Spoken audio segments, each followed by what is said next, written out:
Vijayaraja mission trust ವತಿಯಿಂದ Christmas ಹಬ್ಬದ ಆಚರಣೆ ಕಾರ್ಯಕ್ರಮ ಹಮ್ಮಿಕೊಳ್ಳಲಾಯಿತು. ಕ್ರಿಸ್ಮಸ್ ಹಬ್ಬದ ನಿಮಿತ್ತ ಸೋಂಕಿತ ಮಕ್ಕಳಿಗೆ, ಬಡ ಅನಾಥ ಮಕ್ಕಳಿಗೆ ಶೂ, ಸಾಕ್ಸ್, ಬಟ್ಟೆ, ಕೇಕ್ ನೀಡುವ ಮೂಲಕ, ವಿಧವೆಯರಿಗೆ ಸೀರೆಯನ್ನು ಉಡುಗೊರೆಯನ್ನಾಗಿ ನೀಡುವ ಮೂಲಕ ಅರ್ಥಪೂರ್ಣವಾಗಿ ಕಳೆದ 2012ರಿಂದ ವಿಜಯರಾಜ ಮಿಷನ್ ಟ್ರಸ್ಟ್ ವತಿಯಿಂದ ಕ್ರಿಸ್ಮಸ್ ಹಬ್ಬವನ್ನು ಆಚರಣೆ ಮಾಡಲಾಗ್ತಾ ಇದೆ. ರೆವರೆಂಡ್ ಎನ್.ಎಂ. ರಾಜು ಪೌಲ್ ಅವರು ವಿಶೇಷ ಪ್ರಾರ್ಥನೆ ಸಲ್ಲಿಸಿದರು. ಕೇಕ್ ಕತ್ತರಿಸಿ ವಿಶೇಷ ಪ್ರಾರ್ಥನೆ, ಸಾಮೂಹಿಕವಾಗಿ ಪ್ರಾರ್ಥನೆ ಸಲ್ಲಿಸುವ ಮೂಲಕ ಕಾರ್ಯಕ್ರಮಕ್ಕೆ ಚಾಲನೆ ನೀಡಲಾಯಿತು. ಕಾರ್ಯಕ್ರಮದಲ್ಲಿ ದಿವ್ಯ ಸಾನ್ನಿಧ್ಯ ವಹಿಸಿರುವ ಬಸವ ಮಂದಿರ ಟ್ರಸ್ಟ್ ಅಧ್ಯಕ್ಷರಾದ ಡಾಕ್ಟರ್ ಸಿದ್ದರಾಮ್ ಬೆಲ್ದಾಳ್ ಶರಣರು, ಜೈ ಭಾರತ್ ಮಾತಾ ಸೇವಾ ಸಮಿತಿಯ ಹವಾ ಮಲ್ಲಿನಾಥ ಮಹಾರಾಜ್ ನಿರ್ಗುಡಿಯವರು ಬಡ ಮಕ್ಕಳಿಗೆ, ಸೋಂಕಿತ ಮಕ್ಕಳಿಗೆ ಶೂ, ಸಾಕ್ಸ್, ಬಟ್ಟೆ ವಿತರಣೆಯನ್ನು ಮಾಡಿದರು. ಈ ಕುರಿತಾಗಿ ವಿಜಯರಾಜ್ ಮಿಷನ್ ಟ್ರಸ್ಟ್ನ ಪ್ರಮುಖರಾದ ಧನರಾಜ್ ಅವರು ಮಾತನಾಡಿ, ಕೆಲವು ವರ್ಷಗಳ ಹಿಂದೆ ಆಕ್ಸಿಡೆಂಟ್ ಆಗಿ ಬಳಲ್ತಾ ಇದ್ದೆ. ನನ್ನ ಜೀವಿತ ದೇವರು ನನಗೆ ನೀಡಿದ ಪುನರ್ಜನ್ಮ ಆಗಿದೆ. ಹಾಗಾಗಿ ನನ್ನ ಜೀವಿತವಿರುವವರೆಗೂ ನನ್ನ ದುಡಿಮೆ 80% ಆದಾಯವನ್ನ ಬಡ ಮಕ್ಕಳ, ಅನಾಥ ಮಕ್ಕಳ, ಸೋಂಕಿತ ಮಕ್ಕಳ ಸೇವೆಗಾಗಿ, ಸಮಾಜ ಸೇವೆಗಾಗಿ ಮುಡಿಪಾಗಿ ಇಡುತ್ತೇವೆ ಎಂದರು. ಶ್ರೀಮಂತಿಕೆಯಿಂದ ಏನನ್ನೂ ಕೂಡ ಪಡೆಯಲು, ನೆಮ್ಮದಿ ಪಡೆಯಲು ಸಾಧ್ಯವಿಲ್ಲ. ಬದಲಾಗಿ ನನ್ನ ಕೈಲಾದಷ್ಟು ನನ್ನ ಹತ್ತಿರವಿರುವುದನ್ನು ಸಮಾಜಕ್ಕೆ ನೀಡುವ ಪ್ರೇರಣೆ ಹೊಂದಿದ್ದೇನೆ. ಇವತ್ತು ಕ್ರಿಸ್ಮಸ್ ಹಬ್ಬವನ್ನ ಕಳೆದ 2012ರಿಂದ ಬಡ ಮಕ್ಕಳೊಂದಿಗೆ, ಸೋಂಕಿತ ಮಕ್ಕಳೊಂದಿಗೆ ಆಚರಿಸುತ್ತೇವೆ. ಅವರ ಪೋಷಣೆ, ವಿದ್ಯಾಭ್ಯಾಸ ಮಾಡುತ್ತೇವೆ, ಅದರಲ್ಲಿಯೇ ನೆಮ್ಮದಿ ಕಾಣುತ್ತೇವೆ ಎಂದರು. ಇದೇ ವೇಳೆ ಹಲವರು ಕೂಡ ಮಾತನಾಡಿ ವಿಜಯರಾಜ ಮಿಷನ್ ಟ್ರಸ್ಟ್ನ ಮಹತ್ವದ ಉದ್ದೇಶಕ್ಕೆ, ಸಮಾಜ ಸೇವೆಯ ಬಗ್ಗೆ ಶ್ಲಾಘನೀಯ ವ್ಯಕ್ತಪಡಿಸಿದರು. ತಮ್ಮವರೇ ತಮಗೆ ಹೊರೆಯಾಗಿದ್ದಾರೆ. ತಮ್ಮ ಮಕ್ಕಳ ಜವಾಬ್ದಾರಿಯನ್ನ ಹೊರೆ ಎಂದು ಭಾವಿಸುವ ಇಂತಹ ಸ್ವಾರ್ಥ ಕಾಲದಲ್ಲಿ ತಮ್ಮ ಕೆಲಸ, ದುಡಿಮೆಯ 80% ಆದಾಯವನ್ನ ನಿಸ್ವಾರ್ಥ ಮನೋಭಾವದಿಂದ ಬಡ ಮಕ್ಕಳ, ಸೋಂಕಿತ ಮಕ್ಕಳಿಗಾಗಿ ನೀಡುತ್ತಿರುವುದು ನಿಜಕ್ಕೂ ಮೆಚ್ಚುವ ಶ್ರೇಷ್ಠ ಕಾರ್ಯವಾಗಿದೆ ಎಂದರು. ಕಾಯಕ ಜೀವಿ ಧನರಾಜ್ ಹಾಗೂ ಅವರ ಪತ್ನಿ ಶ್ರೀಮತಿ ವಿಜಯಶ್ರೀ ಜೊತೆಗೆ ಕುಟುಂಬದವರು ನಿಜಕ್ಕೂ ಪರರಿಗೆ ಪ್ರೇರಣೆಯಾಗಿದ್ದಾರೆ. ಆದರ್ಶದ ಬದುಕು ಬದುಕುತ್ತಿದ್ದಾರೆ. ಇವತ್ತು ಎಷ್ಟೋ ಜನ ಆಗರ್ಭ ಶ್ರೀಮಂತರಿದ್ದರೂ ಕೂಡ ಅವರು ತಮ್ಮ ಬದುಕನ್ನ ತಮಗಾಗಿ ಮಾತ್ರ ಕಟ್ಟಿಕೊಂಡಿದ್ದಾರೆ. ಆದರೆ ದೇವರು ಯೇಸು ಕ್ರಿಸ್ತನು ಕೂಡ ಮೆಚ್ಚುವ ಬದುಕನ್ನ ಧನರಾಜ್ ಹಾಗೂ ಅವರ ಪತ್ನಿ ಶ್ರೀಮತಿ ವಿಜಯಲಕ್ಷ್ಮಿ ಹಾಗೂ ಕುಟುಂಬದವರು ಬದುಕುತ್ತಿದ್ದಾರೆ. ಮಾನವೀಯ ಧರ್ಮವನ್ನ ಪಾಲಿಸುತ್ತಿದ್ದಾರೆ. ಇಂತಹ ಕಾರ್ಯಕ್ರಮ ನೋಡಿ ನಾವೆಲ್ಲರೂ ಪ್ರೇರಣೆ ಪಡೆದಿದ್ದೇವೆ ಎಂದು ತಿಳಿಸಿದರು. ಈ ಸಂದರ್ಭದಲ್ಲಿ ವೇದಿಕೆಯ ಮೇಲೆ ಹವಾ ಮಲ್ಲಿನಾಥ ಮಹಾರಾಜ ನಿರ್ಗುಡಿ, ಡಾಕ್ಟರ್ ಸಿದ್ದರಾಮ್ ಬೆಲ್ದಾಳ್ ಶರಣರು, ಮುಫ್ತಿ ಎಂಡಿ ಅಯ್ಯೂಬ್ ಸಲೀಂ ಹಾಶ್ಮಿ, ಉದ್ಯಮಿಗಳಾದ Basavaraj Dhannur, Gyani Darbar Singh, Majid Bilal, doctor Anil Kumar Chintamani, doctor Mohammed Sohail, doctor Bhimrao Singode, SP Rajashekar, doctor Suryakant, doctor Sanjeev Reddy ಸೇರಿದಂತೆ ಇನ್ನಿತರರು ಭಾಗಿಯಾಗಿದ್ದರು. ನಾಮ ಈ ಲೋಕದಲ್ಲಿ ಯಾರ ಹೆಸರು ಪವಿತ್ರವಾಗಿಲ್ಲ ಪ್ರಿಯರೇ, ಆದರೆ ಕನ್ಯಾ ಮರಿಯಳಲ್ಲಿ ಜನಿಸಿರುವಂತಹ ಯೇಸುವಿನ ಹೆಸರು ಮಾತ್ರ ಪರಿಶುದ್ಧನು, ಪರಿಶುದ್ಧನು, ಭಯಂಕರನು. ಆತನ ರೋಗಗಳನ್ನು ವಾಸಿ ಮಾಡುವ ದೇವರು. ಬನ್ನಿ ಆರಾಧಿಸೋಣ.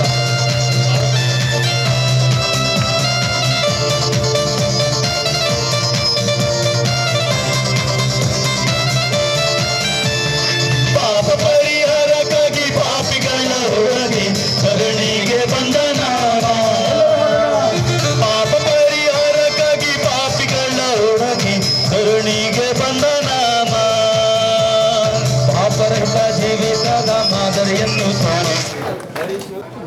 ಕ್ರಿಸ್ಮಸ್ ಅಲ್ಲಿ ಮಕ್ಕಳಿಗೆ ಬಟ್ಟೆ, ಕೇಕ್ ಕೊಡ್ತೀವಿ.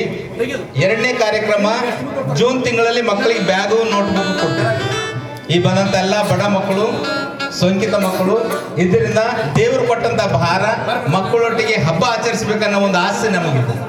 ಕ್ರಿಸ್ಮಸ್ ಹಬ್ಬ ನಾವು ಮನೇಲಿ ಮಾಡಲ್ಲ, ಇದು ನಮ್ಮ ಕ್ರಿಸ್ಮಸ್ ಹಬ್ಬ, ನಮ್ಮ ಕುಟುಂಬದ ಹಬ್ಬ ಎಂಬುದಾಗಿ ತಿಳಿದು ಎಲ್ಲ ಬಡ ಮಕ್ಕಳನ್ನು ನಾವು ಇಲ್ಲಿ ಕರೆಸಿ, ವೇದಿಕೆ ಮೇಲೆ ಕರೆಸಿ, ಎಲ್ಲಾ ಧರ್ಮಗುರುಗಳ ಒಂದು ಆಶೀರ್ವಾದದ ಮೂಲಕವಾಗಿ ನಾನು ಅವರು ಸ್ವಾಗತ ಬರೆಸಿ. 2010ರಲ್ಲಿ ನಾನು ಒಂದು ಆಕ್ಸಿಡೆಂಟ್ ಅಲ್ಲಿ ಇರುವಾಗ ದೇವರು ನನಗೊಂದು ರಕ್ಷಿಸಿದ್ದಾರೆ.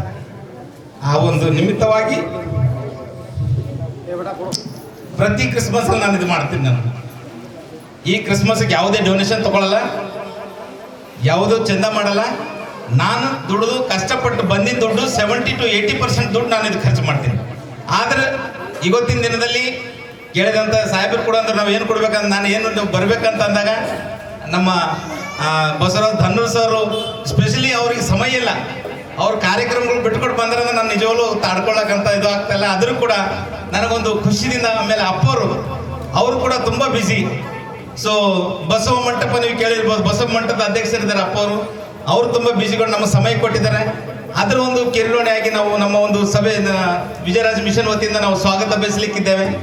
ಆಮೇಲೆ ಬಂತೆ ಅಮ್ಮಾಜಿ ಅಮ್ಮವರು ಬಂದಿದ್ದಾರೆ, ಆಮೇಲೆ ಐಬ್ ಸಲೀಂ ಮುಫ್ತಿ ಸಾಹೇಬ್ ಬಂದಿದ್ದಾರೆ, ಆಮೇಲೆ ಬಿಲಾಲ್ ಸರ್ ಬಂದಿದ್ದಾರೆ, ಅವ್ರ ಜಾಕೀರ್ ಸರ್ ಬಂದಿದ್ದಾರೆ, ಆಮೇಲೆ ನಮ್ಮ ಡಿಪಾರ್ಟ್ಮೆಂಟ್ ಕಡೆಯಿಂದ ಸೂರ್ಯಕಾಂತ್ ಸರ್ ಬಂದಿದ್ದಾರೆ, ಸಿಂಧೆ ಸರ್ ಬಂದಿದ್ದಾರೆ, ಆಮೇಲೆ ದೇವ್ರ ಸೇವಕರು ರಾಜ್ಪಾಲ್ ಅಯ್ಯನವ್ರು ಬಂದಿದ್ದಾರೆ. ಅವರು ಕೂಡ ತುಂಬ ಒಂದು ಬ್ಯುಸಿಲಿದ್ದರೂ ಕೂಡ ನಮ್ಮ ಒಂದು ಕಾರ್ಯಕ್ರಮಕ್ಕೆ ಬಂದಿದ್ದಕ್ಕಾಗಿ ನಾನು ಅವರಿಗೆ ನಮ್ಮ ವಿಜಯರಾಜ್ ಮಿಷನ್ ವತಿಯಿಂದ ನಾನು ಸ್ವಾಗತ ಬಯಸಲಿಕ್ಕಿದ್ದೇನೆ. ಸಮಯ ಜಾಸ್ತಿ ತೆಗೆದುಕೊಳ್ಳಲ್ಲ. ಸಂಸ್ಥೆ 2010ರಲ್ಲಿ ದೇವರು ನನ್ನ ಮರಣದ ಹಾಸಿಗೆದಲ್ಲಿದ್ದಾಗ ನಾನು ಸಾಯುವಂಥ ಯಾವ ಡಾಕ್ಟರ್ ನನಗೆ ಇದು ಮಾಡಲಿಲ್ಲ. ಟಾಪ್ 10 ಹಾಸ್ಪಿಟಲ್ ನಾನು ಅಡ್ಮಿಟ್ ಆದಾಗ ನಂದು 1 ಕೋಟಿ ರೂಪಾಯಿ ಇನ್ಶೂರೆನ್ಸ್ ಇತ್ತು. ಅದು ಡಾಕ್ಟರ್ ಅಂದರೂ ನೀವು ಚೆನ್ನಾಗಾಗಿ ನಡ್ಲಿಕ್ಕಾಗಲ್ಲ ಅಂತೇಳಿ. ಆದರೆ ನಾನು ಓನ್ಲಿ ಒಂದು ದೇವರ ಒಂದು ಕೃಪೆದಿಂದ ನಾನು ಹೇಳಿದೆ, ದೇವರೇ ನನಗೊಂದೊಳ್ಳೆ ಲೈಫ್ ಕೊಟ್ಟರೆ ಅಂದರೆ ನಾನು ಬಡ ಮಕ್ಕಳು ಸೇವೆ ಮಾಡ್ತೇನೆ ಅಂತ ಹೇಳಿದಾಗ ದೇವರು ನನಗೊಂದು ಜೀವನ ಕೊಟ್ಟಿದ್ದಾರೆ. ಆ ಜೀವನ ನಿಮಿತ್ತವಾಗಿ ಇವತ್ತೆಲ್ಲ ಗುರುಗಳನ್ನು, ಹಿರಿಯರನ್ನು ಮತ್ತು ಎಲ್ಲರಿಗಿಂತ ಹೆಚ್ಚಾಗಿ ನಾನು ಈ ಮಕ್ಕಳನ್ನು ಪ್ರೀತಿಸ್ತೇನೆ. ಯಾಕಂತಂದ್ರೆ ನನಗೆ ಮೇನ್ ಮಕ್ಕಳದ್ದು ಇಂಪಾರ್ಟೆಂಟ್ ಇದೆ. ಸೂರ್ಯಕಾಂತ್ ಸರ್ ಒಂದು ಮಾತು ಹೇಳಿದ್ರು, ಸರ್ ಚೆನ್ನಾಗಿರುವಂಥ ಮಕ್ಕಳಲ್ಲಿ ಎಲ್ಲರೂ ಎತ್ಕೊಂಡು ಮುದ್ದಾಡ್ತಾರೆ, ಎಲ್ಲರೂ ತಗೊಂಡು ಎತ್ಕೊಳ್ತಾರೆ, ಆಟ ಆಡಿಸ್ತಾರೆ. ಆದರೆ ಸೋಂಕಿನಲ್ಲಿರುವವರು, ಬಡತನಲ್ಲಿರುವವರು ಅವರಿಗೆ ಎತ್ಕೊಂಡು ಮುದ್ದಾಡುವಂಥವ್ರು ಯಾರು ಇರಲ್ಲ ಅಂತೇಳಿ ಆ ಮಾತು ನನಗೆ ಇವತ್ತು ನನಗೆ ನೆನಪಿದೆ. ನಾನು ಒಂದೇ ಒಂದು ಪ್ರಾರ್ಥನೆ ಮಾಡಿದ್ದು, ಯಾರು ಎತ್ಕೊಳ್ಳೋಕೆ ಇಷ್ಟಪಡಲ್ಲ, ಯಾರು ಕರೀಲಿಕ್ಕೆ ಇಷ್ಟಪಡಲ್ಲ ಅಂಥ ಮಕ್ಕಳನ್ನು ಕರೆದು ನಾನು ಹಬ್ಬ ಮಾಡ್ತೀನಿ ಅಂತೇಳಿ ತೀರ್ಮಾನ ತಗೊಂಡು 2010 ಅವತ್ತಿನ ಹಿಡಿದು ಇವತ್ತುವರೆಗೆ ನಮ್ದು ಯಾವುದು ಅಡ್ವರ್ಟೈಸ್ ಇರಲ್ಲ ಗುರುಗಳೇ. ಎಲ್ಲಿ ಫೇಸ್ಬುಕ್ ಆಗಲಿ, ವಾಟ್ಸಪ್ ಆಗಲಿ, ಪೇಪರ್ ಎಲ್ಲಿ ನಾವು ಕೊಡಲ್ಲ. ಓನ್ಲಿ 2 ಸರಿ ನಾವು ಕಾರ್ಯಕ್ರಮ ಮಾಡ್ತೀವಿ. ನಮ್ಮ ವೈಯಕ್ತಿಕವಾಗಿ ನಾನು ಏನು ಕೆಲಸ ಮಾಡ್ತೀನಿ ಅದರದ್ದು 80% ನಾನು ಈ ಸಂಸ್ಥೆಗೆ ಎಲ್ಲ ಮಕ್ಕಳಿಗೆ ನಾನು ಸ್ವಂತ ಹೊಸ ಬಟ್ಟೆ, ಯಾಕಂದರೆ ನಾನು ಹಬ್ಬ ಮಾಡಲ್ಲ. ನಾವು ಕ್ರಿಸ್ಮಸ್ಗೆ ಯಾವತ್ತೂ ನಾವು ಹೊಸ ಬಟ್ಟೆ ತೊಗೊಳ್ಳಲ್ಲ.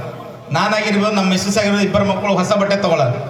ನಮ್ಮ ಮನೇಲಿ ಏನು ಕಾರ್ಯ ಇದು ಮಾಡಲ್ಲ. ಅದ್ರದ್ದೆಲ್ಲ ದುಡ್ಡು ಮಕ್ಕಳಿಗೆ ಇದು ಮಾಡಬೇಕು. ಬಡವರಿಗೆ ಬ್ಲ್ಯಾಂಕೆಟ್ ಹಂಚೋದಾಗಲಿ, ವಿದ್ಯಾಭ್ಯಾಸ ಕೊಡೋದ್ರಲ್ಲಿ ನಾವು ಕಾರ್ಯ ತೊಡಗಿದ್ದೇವೆ.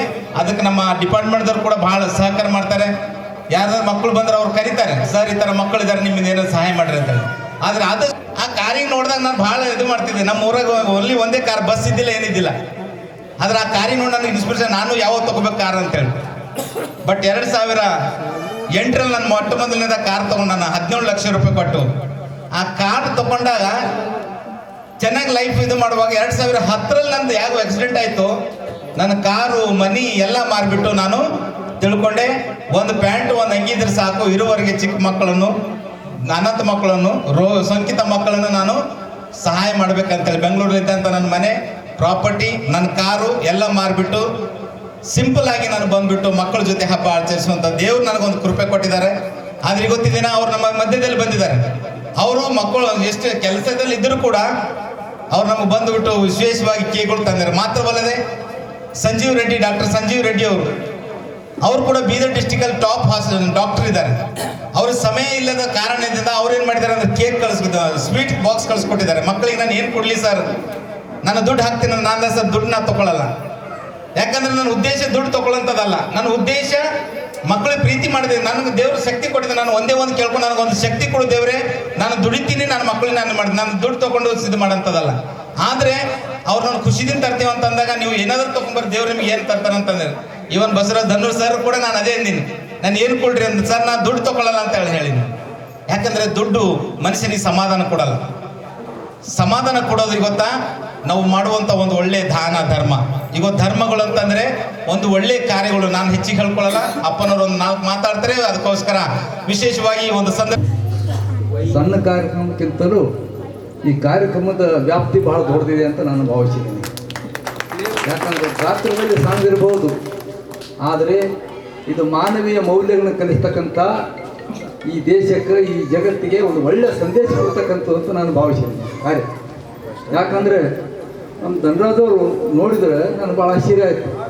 ಅವ್ರು ಯಾವುದೇ ದೇಣಿಗೆ ತಗೊಳ್ಳಲ್ಲ, ಯಾರ್ದು ಕೊಡುಗೆಯನ್ನು ತಗೊಳ್ಳೋ ಅದನ್ನು ಕೊಡ್ತೀನಿ ಅನ್ನುವಂಥ ಮಾತು ಏನಿದೆಯಲ್ಲ, ಇದು ಭಾಳ ಮಹತ್ವದ್ದು. ಇವತ್ತು ಅನೇಕರು ದಾನ ರೂಪದಲ್ಲಿ ಕೊಡ್ತಕ್ಕಂಥವ್ರು ಅದ, ಚಂದಾಪಟ್ಟಿ ಮಾಡಿ ಕಲೆಕ್ಟ್ ಮಾಡಿ ಅದ್ರಾಗ ಒಂದು 25% ದಾನ ಮಾಡಿ 70% ಬಾಜಿಗೆ ಉಳಿದುಕೊಳ್ಳೋರು ಭಾಳ ಮಂದಿ ಅದಾರೆ ಈ ದೇಶದವ್ರು. ಸಹೇಸ ಹಾಂ, ಇಂಥದ್ರೊಳಗೆ ತನ್ನ ದುಡಿಮೆ ಫಲವನ್ನು 100ರಲ್ಲಿ 80% ನಾನು ಬಡ ಮಕ್ಕಳ ಸೇವೆಗೆ ಕೊಡ್ತೀನಿ ಅಂತಾರಲ್ಲ, ನಿಜವಾಗ್ಲೂ ಇವರು ಸಮಾಜಕ್ಕೆ ಒಂದು ಆದರ್ಶ ಅಂತ ನನಗೆ ಭಾಳ ಭಾವಿಸ್ತೀನಿ. ಇಂಥವರೆಲ್ಲ ಸಿಗೋದು ಭಾಳ ಕಷ್ಟ. ಯೇಸು ಕ್ರಿಸ್ತರು ಒಂದು ಮಾತು ಹೇಳ್ತಾರೆ, ದೇವರು ಮತ್ತಿಲ್ಲಪ್ಪ, ದೇವರು ಪ್ರೀತಿಯೇ ದೇವರು ಅಂತ ಒಂದು ಸಂದೇಶ ಬರ್ತಾವ್ರೆ. ದೇವರಂದ್ರೆ ಏನು? ಪ್ರೀತಿಯೇ ದೇವರು.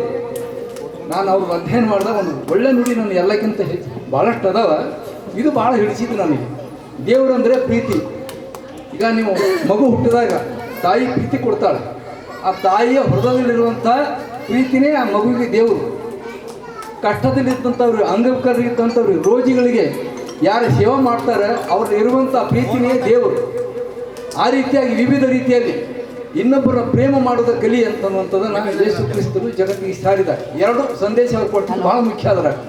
ಏನು ಅಂದರೆ, ಒಂದು ಪ್ರೀತಿ, ಎಲ್ಲರನ್ನ ಪ್ರೀತಿ ಮಾಡು, ವಿರೋಧಿಗಳನ್ನು ಪ್ರೀತಿ ಮಾಡು. ಎಂಥ ಮಾತು ಇದು! ನಿನ್ನನ್ನು ಯಾರು ವಿರೋಧ ಮಾಡ್ತಾರೆ ಅವರನ್ನು ಕೂಡ ಒಳ್ಳೆಯದನ್ನು ಮಾಡುವಂತ. ಅದಕ್ಕೆ ಅವರು ಸಿಲುಬೆಗೇರಿದಾಗ ಹೇಳಿದಿರಲ್ಲ, ಅರಿಯದೇ ಏನೋ ತಿಳಿದಾಡಕ್ಕೆ ಮಾಡಿದಂಥ ಈ ಜನ, ಇವ್ರನ್ನ ದೇವರೇ ನೀನು ಕ್ಷಮಿಸುವಂತ ಕೇಳಿದಂಥ ಮಹಾಪುರುಷ ಯಾರು ಅಂದ್ರೆ ಯೇಸು ಕ್ರಿಸ್ತರು. ಇದು ಬಹಳ ಮಹತ್ವದ. ಅದಕ್ಕಾಗಿಯೇ ಬಹಳ ಕಡಿಮೆ ಸಂಖ್ಯೆಯಲ್ಲಿ ಗೊತ್ತಾ ಈ ವಿಶ್ವದೊಳಗೆ, ಭಾರತ ಅಲ್ಲ ಇಡೀ ಜಗತ್ತಿನೊಳಗೆ ಸಂಖ್ಯೆ ಯಾವುದು ಹೆಚ್ಚಿದೆ ಅಂದ್ರೆ ಕ್ರೈಸ್ತರ ಸಂಖ್ಯೆ ಜಾಸ್ತಿ ಇದೆ. ಯಾಕಂದ್ರೆ ಅಲ್ಲಿ ಪ್ರೀತಿ ಮತ್ತು ಸೇವೆ ಇದೆ ಅನ್ನೋದು. ಅದಕ್ಕೆ ಆ ದಾರಿಯಲ್ಲಿನೇ ಹೋಗ್ತಕ್ಕಂಥ ಕ್ರೈಸ್ತರು ಹಾಕಿಕೊಟ್ಟಂಥ ದಾರಿಯಲ್ಲಿ ಹೋಗ್ತಕ್ಕಂಥ ನಮ್ಮ ಧನರಾಜವರು ನಿಜವಾಗ್ಲೂ ಈ ಮಕ್ಕಳಿಗೆ, ಬಡ ಮಕ್ಕಳಿಗೆ, ಯಾರ್ಯಾರು ಅವ್ರ ಜಾತಿ ನೋಡಿಲ್ಲ. ನನಗೆ ಧನರಾಜ್ ಅವ್ರ ಪರಿಚಯ ಇರಲಿಲ್ಲ, ಎಂದು ಅವರು ನಾವು ಭೇಟಿನೂ ಆಗಿಲ್ಲ. ನನ್ನ ಫೇಸ್ಬುಕ್ ಫ್ರೆಂಡ್ಸ್ ಇದೀವಿ ಅಂತ ಅವರೇ ಒಂದಿನ ಫೋನ್ ಮಾಡಿದ್ರು, ಸರ್ ತಾವು ಬರಬೇಕು ಅಂದಾಗ ಆಯಿತು ಬರ್ತೀನಿ. ಅವ್ರು ಹೇಳಿದ ರೀಸನ್ ಕೇಳಿನೇ ಯಾರೂ ಇಲ್ಲ ಅನ್ಲಿಕ್ಕಾಗಲಿಲ್ಲ. ಹೀಗಾಗಿ ಈ ಕಾರ್ಯಕ್ರಮದಲ್ಲಿ ಇವತ್ತು ನಾನು ಭಾಗವಹಿಸಿ ತುಂಬಾ ಖುಷಿಯಾಗಿದೆ. ಎಲ್ಲ ಮಾತುಗಳನ್ನು ಪರಮ ಪೂಜ್ಯರಾದ ಬೆಲ್ದಾಳ್ ಶರಣರು ಹೇಳಿದ್ದಾರೆ, ನಾನೇನು ವಿಶೇಷವಾಗಿ ಹೇಳುವಂಥದ್ದಲ್ಲ. ಆದರೂ ಕೂಡ ಇವತ್ತು ಧನರಾಜ್ ಅವರೇ, ತಾವು ನಮ್ಮ ಊರಿನವರು ಅಂತ ನನಗೆ ಭಾಳ ಹೆಮ್ಮೆ. ತಾವು ಎಷ್ಟು ಶ್ರೇಷ್ಠ ಕೆಲಸ ಮಾಡ್ತಾ ಇದ್ದೀರಿ ಅನ್ನೋದೊಂದು ತಮ್ಮದೊಂದು ಭಾಳ ಆದರ್ಶದ ಬದುಕು, ಭಾಳ ಶ್ರೇಷ್ಠ ಬದುಕು. ಭಾಳ ಕೆಲವೇ ಜನರು ಇಂಥ ಬದುಕನ್ನು ಬದುಕಲಿಕ್ಕೆ ಸಾಧ್ಯವಾಗ್ತದೆ. ಭಾಳ ಜನರು ಶ್ರೀಮಂತರಿದ್ದಾರೆ, ದೊಡ್ಡ ದೊಡ್ಡ ಬದುಕನ್ನು ಕಟ್ಕೊಂಡಿದ್ದಾರೆ. ಆದರೆ ತಾವೇನು ಬದುಕನ್ನು, ಸಾರ್ಥಕ ಬದುಕನ್ನು ಬದುಕ್ತಾ ಇದ್ದೀರಿ, ಇದು ನಿಜವಾಗಿ ಬಸವಣ್ಣನವರಿಗೆ, ಯೇಸು ಕ್ರಿಸ್ತರವರಿಗೆ ಮೆಚ್ಚುವಂತಹ ಬದುಕು ತಮ್ಮದಾಗಿದೆ. ಅವರಿಗೆ ಅವರು ಮೆಚ್ಚಬೇಕು, ಜನ ಮೆಚ್ಚದಲ್ಲ, ಆ ಪರಮಾತ್ಮ ಮೆಚ್ಚುವಂಥ ಬದುಕು ನಮ್ಮದಾಗಬೇಕು.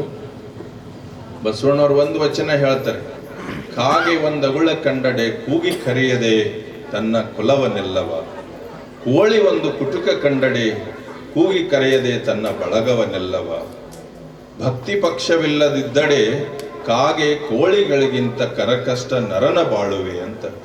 ಅಂದರೆ ಒಂದು ಕಾಗೆ ಎಲ್ಲಾದರೂ ಒಂದು ಅಗಳನ್ನ ಕಂಡ್ರೆ ತನ್ನ ಇಡೀ ಬಳಗವನ್ನ ಕರೀತದೆ. ಕೋಳಿ ಎಲ್ಲೋ ಒಂದು ತಿಪ್ಪೆಯಲ್ಲಿ ಒಂದು ಹುಳು ಕಂಡ್ರೆ ತನ್ನ ಇಡೀ ಕುಲವನ್ನೆಲ್ಲ ಕರೆದು ಅದನ್ನು ತಗೋತದೆ. ಅದೇ ರೀತಿ ಮನುಷ್ಯರು ಹಾವು ಬದುಕದೇ ಇದ್ದಾರೆ, ಅವ್ರಕ್ಕಿಂತ ಕರಕಷ್ಟ, ಅವ್ರಕ್ಕಿಂತ ವೇಸ್ಟ್ ಅಂತ ಬಸವಣ್ಣವ್ರು ಹೇಳಿ. ಭಕ್ತಿ ಪಕ್ಷ ಅಂದರೆ ಪ್ರೀತಿ, ಪ್ರೇಮ ಹಂಚ್ಕೊಂಡು ಬದುಕೋದು ಸಮಾಜದಲ್ಲಿ. ಆಮೇಲೆ ಈ ಯಾವುದೇ ಜಾತಿ ಧರ್ಮ ಇದು ಯಾವುದೂ ಇಲ್ಲ, ನಾವು ಯಾರೂ ಏನು ಸೀಲ್ ಹಾಕೊಂಡು ಬಂದಿಲ್ಲ, ಎಲ್ಲ ನಾವು ಮಾಡ್ಕೊಂಡಿದ್ದು. ಇವೇ ವಿಭಿನ್ನ ಸಂಸ್ಕೃತಿಯಲ್ಲಿ ಬದುಕಿದ್ರು ಕೂಡ ನಮ್ಮೆಲ್ಲರದ ಒಂದೇ ಧರ್ಮ ಅಂದರೆ ಅದು ಮಾನವೀಯತೆಯ ಧರ್ಮ ಅಂತ ಶ್ರೇಷ್ಠ ಧರ್ಮ ಇವತ್ತು ಎಲ್ಲ ಧರ್ಮಗಳು ಬೋಧಿಸಿದ್ದಾರೆ. ಇವತ್ತು ಧನರಾಜ್ ಅವರು ಇವತ್ತು ಈ ಕಾರ್ಯಕ್ರಮವನ್ನು ನೋಡಿ ನನಗಂತೂ ಬಹಳ ಪ್ರೇರಣೆಯಾಗಿದೆ. ಇಂಥ ಕಾರ್ಯಗಳು ಸಮಾಜದಲ್ಲಿ ಆಗಬೇಕು. ಆಮೇಲೆ ಕ್ರಿಸ್ಮಸ್ ಹಬ್ಬ ಇವತ್ತು ಜಗತ್ತಿನಲ್ಲಿಯೇ ಅತಿ तो कुछ और चीजें खाने के लिए थी नहीं, बस इतना खाना था कि वो आने वाले एक ही मेहमान को खिला सके। तो उस मौके पर इस आदमी ने, रात का वक्त हो चुका था, अंधेरा हो चुका था, तो चिराग को बुझा दिया और उस एक आदमी को ये कहते हुए खाना खिलाया कि मैं भी तुम्हारे साथ खा रहा हूँ, तुम भी इस चीज़ को खाते रहिए। यानी कि एक ही आदमी का खाना, और खुद गोया के भूखा रहकर किसी वो आदमी जो दूसरा भूखा है अपनी भूख की परवाह न करते हुए दूसरे को खिला देना। इस चीज़ में एक चीज़ समझ में आती है, वो है इंसानियत। इंसानियत, जिसको हम ह्यूमैनिटी कहते हैं। अभी बेलदाल अप्पाल जी ने इतनी बेहतरीन बात कही है, आप सब लोगों ने उसको सुना है, हमारे बड़े हैं, मगर इस मौके पर हम सब के लिए जो चीज़ की ज़रूरत है वो इंसानियत की है, कि हम अपने आप में ये देखें कि मैं इंसान हूँ। कहने वालों ने ये कहा, किसी का कुछ भी ना देखो, ये देखो कि अगर वो इंसान है तो उसके लिए तुम क्या कर सकते हो वो तुम करो। और इसी की एक मिसाल गोया कि आज ये स्टेज के ऊपर हम सब जमा हैं और हर साल जमा होते हैं और हर मज़हब के, हर धर्म के लोग यहाँ पे जमा होते हैं, और एक ही मकसद है कि यहाँ पर कुछ ऐसे वो बच्चे, एक आने वाली एक बहुत बड़ी ईद है, क्रिसमस बहुत बड़ी ईद है, उस ईद से पहले धनराज बंडप्पा सर से हमने बात की तो उन्होंने कहा कि मैं ईद के दिन कपड़ा नहीं पहनता, क्रिसमस के टाइम में मैं कुछ भी नहीं करता, बल्कि उससे पहले ही मैं एक ईद वो मनाता हूँ जो मैं उन बच्चों के लिए कुछ दूँ, उनको कपड़े पहनाऊँ, उनको खाने के लिए राशन दूँ, वो इंतज़ाम करूँ तो वो मेरे लिए ईद होगा। उसी की फिक्र करते हुए, वही सोचते हुए हर बार में, हर साल में धनराज बंडप्पा सर जो है ये एक प्रोग्राम रखते हैं और उसमें हम सबको बुलाते हैं। इस मौके पे अगर हमने कुछ सीखा है, समझा है, तो बस ये है कि एक शेर के ज़रिए से बात ख़त्म करूँगा, गौर से सुनिए। ಧಮ್ಮಾನಂದ್ ಮಾಥೇರು, ಪೂಜ್ಯ ಬಂತೆ ಧಮ್ಮಾನಂದ್ ಮಾಥೇರು ಅಂತಿದ್ದಾರೆ. ಅವರು ಬೇರೆ ಕಾರ್ಯಕ್ರಮದಲ್ಲಿ ಹೋಗೋ ಕಾರಣದಿಂದ ಅಲ್ಲಿ ಹೋಗಿ ಏನು ಉಪದೇಶ ಭಾಷಣ ಮಾಡೋದೇನಿಲ್ಲ, ಅಷ್ಟೇ ಮಕ್ಕಳ ಕಾರ್ಯಕ್ರಮ ಇದೆ, ತಾವು ಹೋಗಿ ಸನ್ಮಾನವನ್ನು ತಗೊಂಡು ಮಕ್ಕಳ ಆಶೀರ್ವಾದವನ್ನು ಮಾಡಿ ಬನ್ನಿ ಅಂತ ಹೇಳಿದರು. ಆದರೆ ಇಲ್ಲಿ ನೋಡಿದರೆ ದೊಡ್ಡ ಕಾರ್ಯಕ್ರಮನೇ ಇದೆ. ಈ ಕಾರ್ಯಕ್ರಮ ನೋಡಿ ನಾನು ಏನು ಮಾತಾಡಬೇಕು ಅನ್ನೋದೇ ನಂಗೆ ಗೊತ್ತಿಲ್ಲ. ಇಂಥ ಕಾರ್ಯಕ್ರಮ ಭಾಳ ಅಪರೂಪ ಕಾರ್ಯಕ್ರಮ. ಈ ಥರ ಕಾರ್ಯಕ್ರಮ ಮಾಡೋದು ಭಾಳ ಜನ ಕಮ್ಮಿ. ನಾನು ಮೊದಲು ನೋಡ್ತಾ ಇದ್ದೀನಿ ಈ ಥರ ಕಾರ್ಯಕ್ರಮ ಮಾಡೋದು. ಇದನ್ನೇ ಉಳಿದ ಕಾರ್ಯಕ್ರಮ ಎಲ್ಲ ನಮ್ಮಲ್ಲಿ ಬಿಹಾರದಲ್ಲಿ ನೋಡಿದೆ ಹೊರತು ಫಸ್ಟ್ ನಾನು ನೋಡೋದು ಇದೇ ಕಾರ್ಯಕ್ರಮ. ಇಂಥ ಚಿಕ್ಕ ಚಿಕ್ಕ ಮಕ್ಕಳಿಗೆಲ್ಲ ಇಂಥ ಎಲ್ಲ ಧರ್ಮದ ಗುರು, ಎಲ್ಲ ಧರ್ಮದ ಮಕ್ಕಳು ಕರೆಸಿ ಒಟ್ಟು ಒಂದೇ ಕಡೆ ಸೇರಿಸಿ ಈ ಥರ ಕಾರ್ಯಕ್ರಮ ಮಾಡೋದು ಭಾಳ ದೊಡ್ಡ ಪುಣ್ಯದ ಕೆಲಸ. ಭಗವಾನ್ ಬುದ್ಧರು ಹೇಳಿದ್ದಾರೆ, ಇಡೀ ಜಗತ್ತಲ್ಲಿ ಯಾವುದೇ ಕುಲ ಜಾತಿ ಭೇದ ಇಲ್ಲ. ಕುಲ ಇದ್ದರೆ ಎರಡೇ ಎರಡು ಕುಲ ಇದೆ. ಮಾನವ ಕುಲದಲ್ಲಿ ಒಂದು ಹೆಣ್ಣು ಕುಲ, ಒಂದು ಗಂಡು ಕುಲ. ಇವು ಬಿಟ್ಟರೆ ಯಾವುದೇ ಕುಲ ಇಲ್ಲ. ಅದಕ್ಕೆ ಪ್ರತಿಯೊಂದು ಧರ್ಮದ ಗುರುಗಳನ್ನೂ ಹೇಳ್ತಾರೆ, ಜಗತ್ತಲ್ಲಿ ಕಳ್ಳತನ ಮಾಡಬೇಡದು, ಸುಳ್ಳು ಹೇಳಬೇಡದು, ವ್ಯಭಿಚಾರ ಮಾಡಬೇಡದು, ಪ್ರಾಣಿ ಹಿಂಸೆ ಮಾಡಬಾರ್ದು ಮತ್ತು ಮೋಸ ಮಾಡಬಾರ್ದು ಅಂತ ಎಲ್ಲ ಧರ್ಮಗುರುಗಳು ಹೇಳ್ತಾರೆ.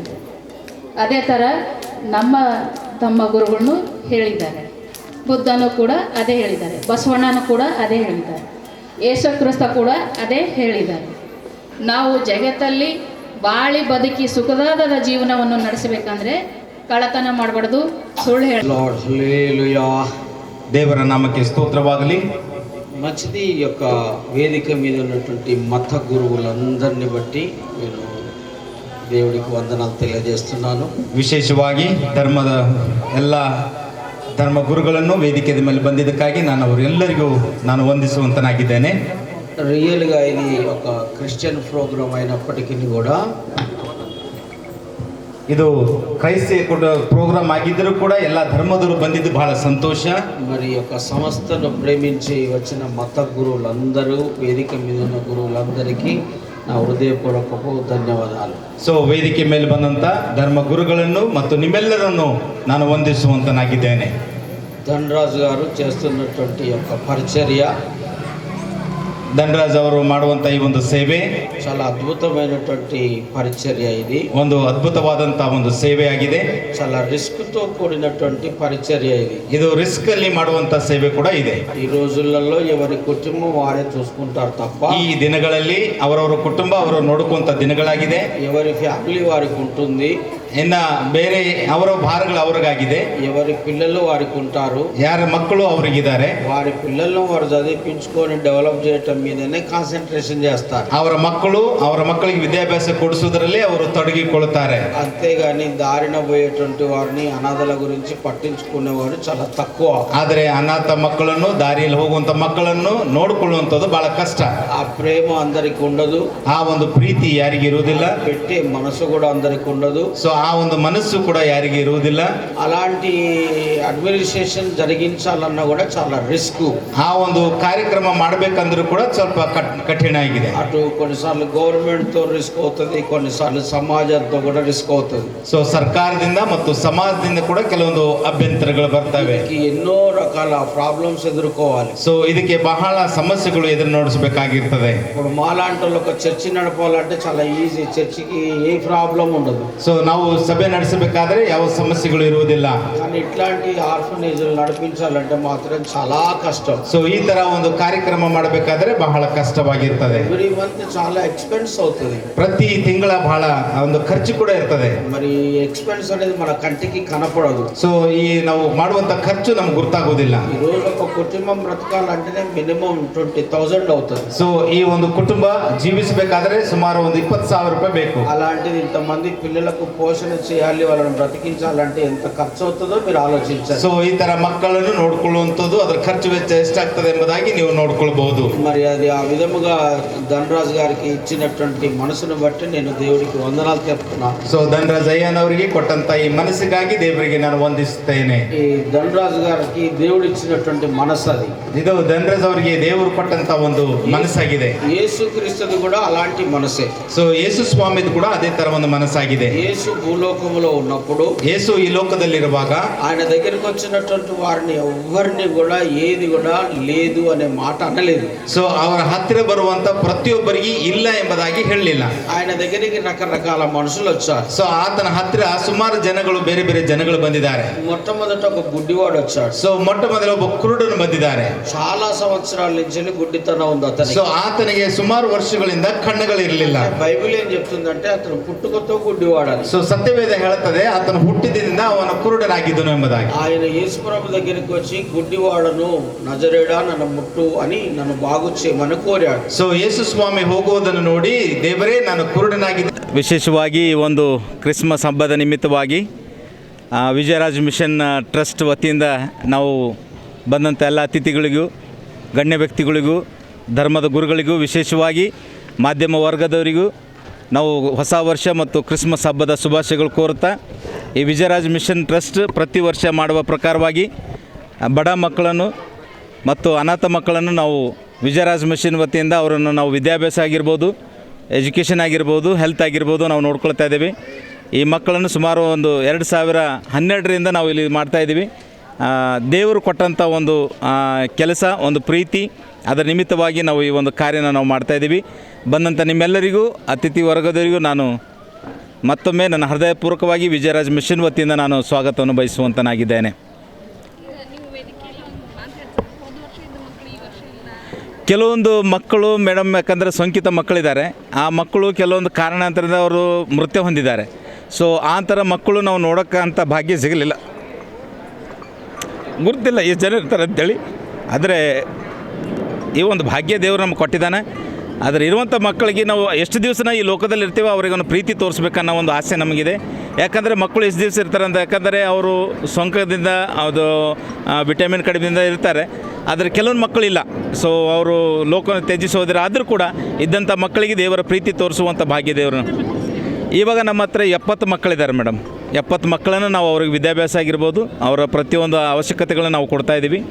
ಸೊ ಒಂದೇ ಒಂದು ಪ್ರಾರ್ಥನೆ ಏನಂತಂದರೆ, ದೇವರು ನಮಗೆ ಶಕ್ತಿ ಕೊಡಲಿ, ಬಲ ಕೊಡಲಿ. ಈ ಥರ ಬಡ ಸೇವಕರಿಗೆ, ಬಡ ಮಕ್ಕಳಿಗೆ ನಾವು ಸೇವೆ ಮಾಡಬೇಕನ್ನೋ ಒಂದು ಆಸೆ ನಮಗಿದೆ ರೀ ಮೇಡಮ್. ನನ್ನ ಹೆಸರು ಧನರಾಜ್ ಅಂತ ಹೇಳ್ಬಿಟ್ಟು. ಸೊ ವಿಶೇಷವಾಗಿ ವಿಜಯರಾಜ್ ಮಿಷನ್ ಟ್ರಸ್ಟ್ನ ಅಧ್ಯಕ್ಷರ ವಿಜಯಶ್ರೀ ಧನರಾಜ್ ಅವರಿದ್ದಾರೆ. ನಾವು ಇದರಲ್ಲಿ ಸೇವೆಯಲ್ಲಿ ಒಂದು ಪಾಲಕರಾಗಿ ನಡೀತಾ ಇದ್ದೀವಿ.